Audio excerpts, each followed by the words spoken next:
On la surnomme l'Alcatraz des virus, l'île la plus dangereuse d'Europe. En mer Baltique, des laboratoires ultra protégés sur environ 1 km de long et 400 mètres de large. Comment sont conservés ici des centaines de virus potentiellement mortels pour l'homme? Thomas Mettenleiter dirige ce centre de recherche hors norme.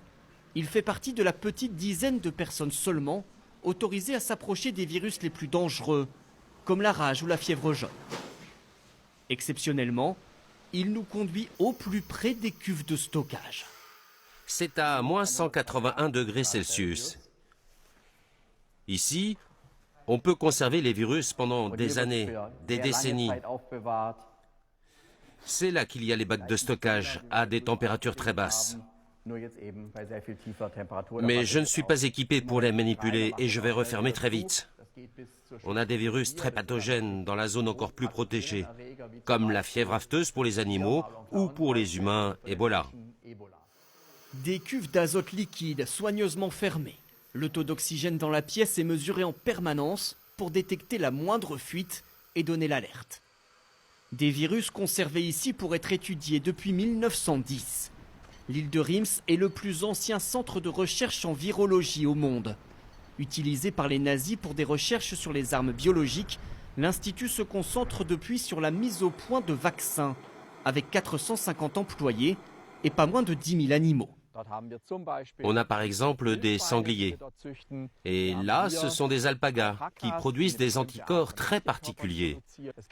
Il n'y a pas d'autre possibilité que de tester sur des animaux pour avoir des résultats fiables.